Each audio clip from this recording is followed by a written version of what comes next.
உங்கள் அனைவரின் மீதும் சாந்தி உண்டாவதாக. இந்த பூமியிலே பல கோடிக்கணக்கான உயிரினங்கள் வாழ்கின்றன. அந்த உயிரினங்களில் பெரும்பாலானவை தனக்கென ஒரு வாழிடத்தை உருவாக்கிக் கொள்கின்றன. அவற்றில் பல கூடுகளும் தங்குமிடங்களும் நம்மை ஆச்சரியப்படுத்தும், சில நம்மை பிரமிக்கவே வைக்கும். அந்த வகையில் இந்த தேனீக்களின் கூட்டை பாருங்கள். பார்ப்பதற்கு ஏதோ ஒரு சாதாரண ஒரு கூட்டை போல உள்ள இது கணித உலகின் மேதைகளையே திகைக்க வைக்கிறது. இது ஏன் அவர்களை திகைக்க வைக்கிறது? நீங்களும் சிந்தியுங்கள். தேனீக்கள் கணக்கு படிக்கவில்லை, ஆனால் துல்லியமாக கோணங்களை இடுகின்றன. ஏன் அவைகளால் இந்த உலகத்தின் உருண்டை வடிவத்தையே புரிந்து கொள்ள முடியும் என்கிறார்கள் அறிவியலாளர்கள். ஆனால் அவைகளை கணித உலகின் அரக்கர்களாக்குவது இந்த வடிவம்தான். இந்த தேனீக்களின் கூடுகள் ஹெக்ஸகன் எனப்படும் அறுகோண வடிவத்தில் உள்ளது. அது ஏன் சதுரமாக இல்லை? அது ஏன் முக்கோணமாக இல்லை? அது ஏன் வட்டமாக இல்லை? அது ஏன் ஒரு பென்டாகனாக இல்லை? அது ஏன் தான் இந்த எல்லா தேனீக்களும் தங்களுடைய கூட்டை ஒரு ஹெக்ஸகனாகவே வடிவமைக்கின்றது? அது ஏனென்றால் அறிவியலாளர்கள் கூறுகிறார்கள், ஒரு குறிப்பிட்ட ஒரு இடத்தின் அதிக பயன்பாட்டை ஹெக்ஸகனால் தான் தர முடியும். ஏனைய எல்லா வடிவங்களையும் விட ஹெக்ஸகன் தான் ஒன்றுடன் ஒன்று துல்லியமாக இணைந்து அதிகமான இடத்தை கொடுக்கிறது. அது மட்டுமல்ல, தேனீக்கள் தங்களுடைய கூட்டை பீவேக்ஸ் எனப்படும் தேனீக்களின் மெழுகு போன்ற ஒரு பதார்த்தத்தை வைத்துதான் கட்டுகிறது. இந்த பீவேக்ஸை உருவாக்குவது ஒன்றும் இலகுவான விடயமல்ல. ஒரே ஒரு கிலோகிராம் தேனீக்களுடைய இந்த மெழுகை உருவாக்குவதற்கு தேனீக்கள் 7 கிலோகிராம் தேனை அருந்த வேண்டியிருக்கும். வெறும் ஒரே ஒரு கிலோகிராம் தேனை உருவாக்குவதற்காக ஒரு தேனி கிட்டத்தட்ட 1,44,000 கிலோமீட்டர்கள் தூரம் பயணிக்க வேண்டியிருக்கும். இது உலகத்தை 3 முறை சுற்றி வருவதை விட அதிகமான தூரமாகும். எனவே இந்த பீவேக்ஸை துல்லியமாக பயன்படுத்த வேண்டியிருக்கும். ஆச்சரியமான விடயம் என்னவென்றால், ஏனைய எல்லா வடிவங்களையும் விட இந்த ஹெக்ஸகனை கட்டுவதற்கு தான் குறைந்த அளவான பீவேக்ஸ் தேவைப்படும். Fine straight lines that they've created is extraordinary. Right. It's an engineering wonder for sure. Look at it's perfect. Yeah. Hexagons here. Yeah. It is amazing. And every honeybee, everywhere in the world, knows how to build these shapes. It's as if the hexagon is built into the bee's DNA. தேனீக்கள் ஏனைய எல்லா வடிவங்களையும் விட்டுவிட்டு வட்டங்களாக தங்களுடைய கூட்டை அமைக்க விருப்பப்பட்டால் என்னவாகும்? வட்டங்களாக கட்டுவதற்கு அதிகமான மெழுகு தேவைப்படுவது மட்டுமல்லாது இடையிடையே அனாவசியமான தேவையற்ற இடைவெளிகளும் உருவாகும். இடைவெளி இல்லாமல் வட்டமாக கட்ட முடியாதென்றால் நமக்கு 3 வாய்ப்புகள் தான் உள்ளது. 1, முக்கோணங்களாக கட்டுவது. 2, சதுரங்களாக கட்டுவது. பென்டாகனாக கட்ட முடியாது. இறுதியாக ஹெக்ஸாகனாக அறுகோணியாக கட்டுவது. ஆராய்ச்சியாளர்கள் இந்த 3 வடிவத்திலும் எதை கட்டுவதற்கு மிக குறைந்தளவான தேனீகளுடைய மெழுகு தேவைப்படுகிறது என்பதனையும் எதற்குள் அதிகமான தேனை சேமிக்க முடியும் என்பதனையும் ஆராய்ந்தார்கள். அதன் அடிப்படையில் முக்கோணங்களை விட சதுரங்களை விட ஹெக்ஸகன் தான் அதிக இடத்தை கொடுக்கின்றது என்பதனை கணிதத்தின் மூலம் நிரூபித்தார்கள். பிரச்சனை என்னன்னா, ஒரு குறிப்பிட்ட ஒரு பாகத்தை சம அளவிலான வடிவங்களாக குறைந்த அளவு பொருட்களை கொண்டு எப்படி பிரிக்க முடியும்? தேனீக்களுக்கு இது ஏன் முக்கியம்? ஏன்னா அந்த பொருள் மெழுகாகும். மெழுகு தேனீக்களுக்கு விலை மதிப்பு மிக்கது. அப்படி என்றால் அது எந்த வடிவத்தில் இருக்க வேணும்? சதுரமாக இருக்க முடியுமா? முக்கோணமாக இருக்க முடியுமா? உங்களுக்கு தெரியும், அது வட்டமாக இருக்க முடியாது. வட்டத்தை சேர்க்கும் போது இடைவெளி உருவாகும். அது சிறந்ததல்ல. அல்லது ஹெக்ஸகன் தான் ஆகச் சிறந்ததாக இருக்க முடியுமா? மேத்தமேட்டிக்ஸை பொறுத்தவரையில் இது ஒரு பழைய கேள்வி. அதுக்கு ஒரு பேரும் உண்டு. அது ஹனிகம் கன்ஜெக்சர் என்பதுதான். கணிதவியலாளர்கள் பல்லாயிரம் வருடங்களாக இந்த சமன்பாட்டை தீர்க்க முனைந்தார்கள். ஆனால் சமகாலங்களுக்கு முன்னர் தான் இந்த ஹனிகம் கன்ஜெக்சரை தீர்க்க முடிந்தது. அதற்கான ஆதாரங்களில் இதுவும் ஒன்று. ரொம்ப பெரிய ஆராய்ச்சி, பக்கமாக சிக்கலான கணித கட்டமைப்புகள். எனவே கடைசியாக ஹெக்ஸகன் தான் இதற்கு ஆகச்சிறந்த வடிவம். பல்லாயிரம் வருடங்களாக கணிதவியலாளர்களுக்கே தெரியாதது தேனீக்களுக்கு தெரிந்திருந்தது. உயிரியலாளர்கள் இன்றும் வாதிக்கிறார்கள், இந்த தேனீக்கள் இதை எப்படி செய்கின்றன?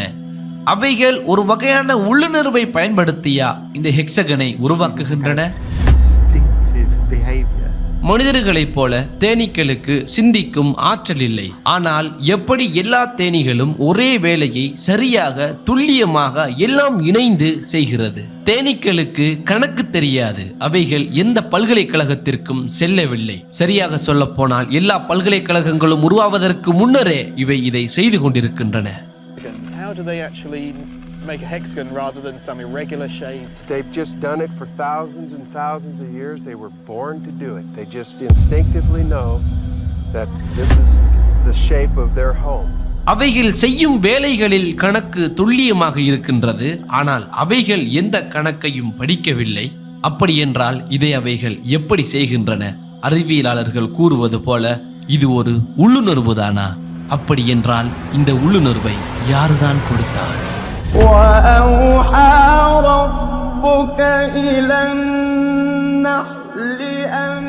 உம் இறைவன் தேனீக்கு அதன் உள்ளுணர்வை அளித்தார். நீ மலைகளிலும் மரங்களிலும் உயர்ந்த கட்டடங்களிலும் கூடுகளை அமைத்துக்கொள் என்று. எல்லாம் வல்ல அந்த இறைவனுக்கே எல்லா புகழும்.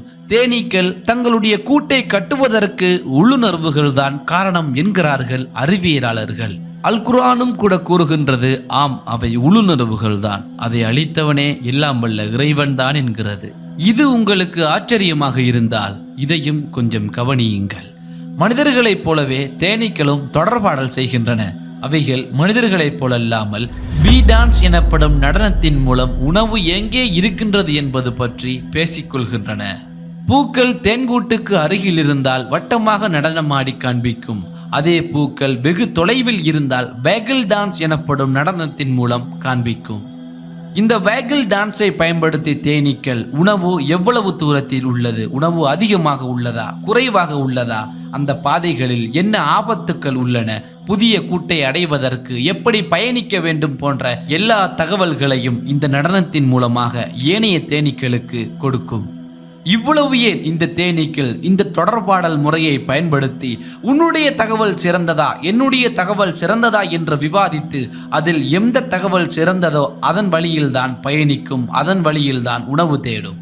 இந்த நடனத்தை முதலில் அவதானித்து நோபல் பரிசு பெற்றவரான கார்ல் வான் ஃப்ரிஷ் வெளியில் சென்று கூட்டுக்குள் வந்த தன்னுடைய தேனீக்களை அவதானித்த அவர் அந்த தேனீக்கள் வேகமாக ஓடி தன்னுடைய உடலை ஆட்டி வட்டமிட்டு ஏனைய தேனீகளுக்கு தான் கண்ட புதிய உணவு இருக்கும் இடத்தை சொல்வதை அவதானித்தார். அதாவது இந்த உணவை கண்டு வந்த தேனி ஏனைய தேனீக்களுக்கு வழியை காட்டுவதற்காக ஒரு வகை நடனத்தை ஆரம்பிக்கும். வரி வரியாக முன்னோக்கி நடந்து பின்னர் வளையங்களாக திரும்பிக் கொள்ளும். இப்படி ஆடிக்கொண்டே அந்த தேனி நேராக நடந்தால் அந்த உணவு சூரியனின் திசையில் உள்ளது. அல்லது இந்த நடனம் வலது இடது பக்கங்களில் சாய்வாக இருந்தால் ஏனைய தேனீக்களும் சூரியனுக்கு சார்பாக எவ்வளவு கோணத்தில் சாய்வாக இருக்கின்றதோ அவ்வளவு சாய்வாக பறக்கும். தேனி தன்னுடைய நடனத்தின் தூரத்தை அதிகரித்தால் உணவின் தூரமும் அதிகரிக்கும். அதிகமான உணவு இருந்தால் தேனியும் அதிகமாக நடனமாடும். இப்படி ஒரு தேனி ஒரு நல்ல இடத்தை பார்த்துவிட்டு வந்தால் கூட்டினுள் வந்து இந்த வேகிள் டான்ஸை ஆடும். அதை பார்த்து ஏனைய தேனீக்களும் அந்த இடத்திற்கு சென்று பார்வையிட்டு அந்த தேனீக்களுக்கும் அந்த இடம் பிடித்திருந்தால் அந்த நடனத்தை அவைகளும் ஆடத் தொடங்கும். ஆனால் வேற ஒரு தேனி வேற ஒரு நல்ல இடத்தை பார்த்து விட்டால் அது அந்த திசையில் ஆட ஆரம்பிக்கும். இதன் போதுதான் ஒரு விசித்திரமான நிகழ்வு நடக்கின்றது. அதாவது தேனீக்கள் எந்த இடம் சிறந்தது என்பதனை விவாதிக்க தொடங்கும். 1951 ஜூனிலே இந்த தேனீக்களுடைய விவாதத்தை அவதானிக்க ஒரு ஆராய்ச்சி நடந்தது. அந்த ஆராய்ச்சியில் என்ன நடந்தது என்றால், முதலாம் நாளில் 2 தேனீக்கள் 2 சிறப்பான இடங்களை பார்த்து வந்தது. அதில் ஒரு தேனி வடக்கில் 1500 மீட்டரில் ஒரு இடத்தை காட்டியது. இன்னொரு தேனி தென்கிழக்கில் 300 மீட்டரில் ஒரு இடத்தை காட்டியது. அடுத்த நாளில் 11 தேனீக்கள் நடனமாடியது. 3 தேனீக்கள் 1500 மீட்டருக்கு சப்போர்ட் செய்ததோடு 2 தேனீக்கள் 300 மீட்டருக்கு சப்போர்ட் செய்தது. ஏனைய 6 தேனீக்களும் வித்தியாசமான திசைகளில் நடனமாடியது. அடுத்த நாள் மழை பொழிந்தது. அதனால் 2 தேனீக்கள் மட்டுமே நடனமாடியன. ஒன்று 1500 மீட்டருக்கு சார்பாகவும் இன்னொன்று புதியதாக தென்மேற்கிலும் நடனமாடியது. அடுத்த நாளில் பல புதிய இடங்களை நோக்கி தேனீக்கள் நடனமாடினாலும் அந்த 1500 மீட்டர் தூரத்தை அவைகள் சப்போர்ட் செய்யவில்லை. காரணம் மழை பொழிந்ததாக இருக்கலாம் என ஆய்வாளர்கள் கூறுகிறார்கள். அடுத்தடுத்த நாட்களில் தேனீக்கள் புதிய புதிய இடங்களை அவதானித்து வந்து நடனமாடின. ஆனால் ஒவ்வொன்றாக அவை மறைந்து போனது. இந்த 300 மீட்டர் தூரம் மாத்திரமே எஞ்சி இருந்தது. கடைசி வரையிலும் கொஞ்சம் கொஞ்சமாக இந்த 300 மீட்டர் தூரத்திற்கு சப்போர்ட் செய்யும் தேனீக்கள் அதிகரித்து கொண்டே இருந்தது. ஒரு கட்டத்தில் 61 தேனீக்கள் இந்த இடத்திற்கு சப்போர்ட் செய்தது. வெறும் 2 தேனீக்களே வேறு இடங்களை குறித்தது. அடுத்த நாள் காலையில் அனைத்து தேனீக்களும் இந்த இடத்தையே காண்பித்தன. எனவே அந்த இடத்தை நோக்கியே தேனீக்கள் இறுதியில் பறந்தது. இந்த ஆராய்ச்சியின் முடிவு என்னவென்றால், எவ்வளவு வழிகள் இருந்த போதிலும் இந்த தேனீக்கள் தங்களுக்கு ஆபத்தில்லாத சிறப்பு வாய்ந்த எளிதான வழிகளிலேதான் பயணிக்கின்றன, பறக்கின்றன. இதை கண்டுபிடித்தது 20ஆம் நூற்றாண்டில்தான். எல்லாம் வல்ல இறைவன் அல் குர்ஆனில் என்ன கூறுகின்றான் என்பதை அவதானியுங்கள்.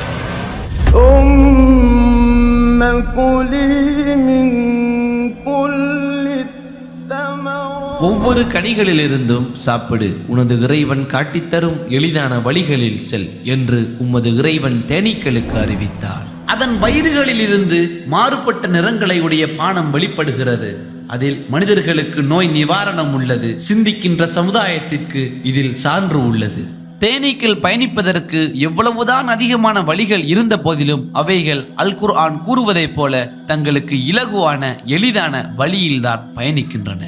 அது மட்டுமல்ல, இந்த தேனீக்களில் கனிகளிலும் பூக்களிலும் உணவை உறிஞ்சி அவற்றை தேனாக மாற்றுவதெல்லாம் ஆண் தேனீக்கள் அல்ல, பெண் தேனீக்கள் தான்.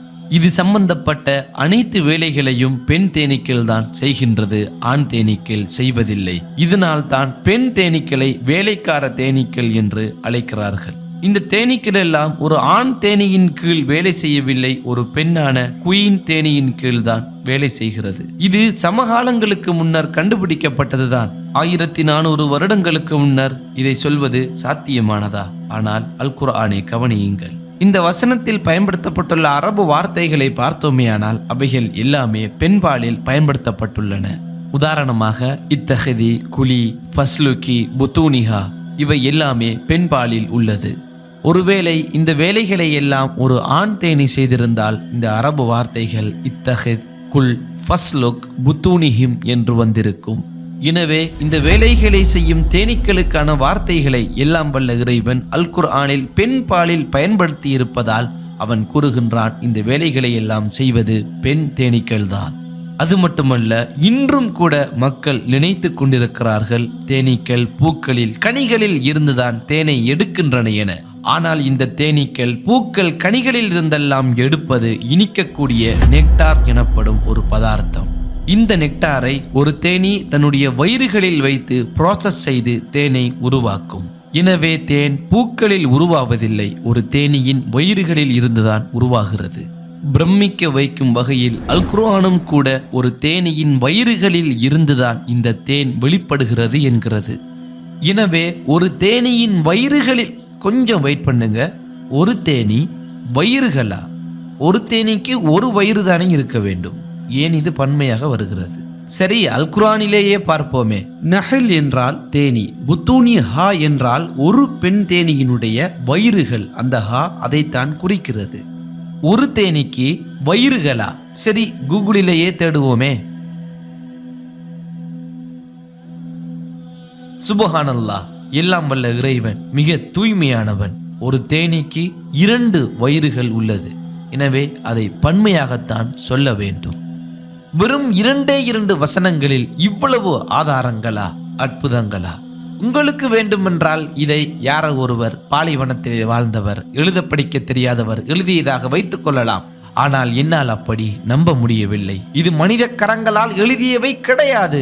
ஏன், மனித மூளைக்கே இது அப்பாற்பட்டது. அந்த காலகட்டத்தில் யாருக்குத்தான் இவை தெரிந்திருக்கும்? இவ்வளவு விடயங்களையும் சொல்லிவிட்டு எல்லாம் வல்ல இறைவன் இறுதியில் என்ன சொல்கிறான் என்பதை பாருங்கள். இதில் உங்களுக்கு ஒரு சான்று இல்லையா? இது போல நீங்களும் அல் குர்ஆனை தமிழில் படித்து ஆராய விரும்பினால் ஸ்கிரீனில் தெரியும் வாட்ஸ்அப் நம்பருக்கு மெசேஜ் செய்யுங்கள்.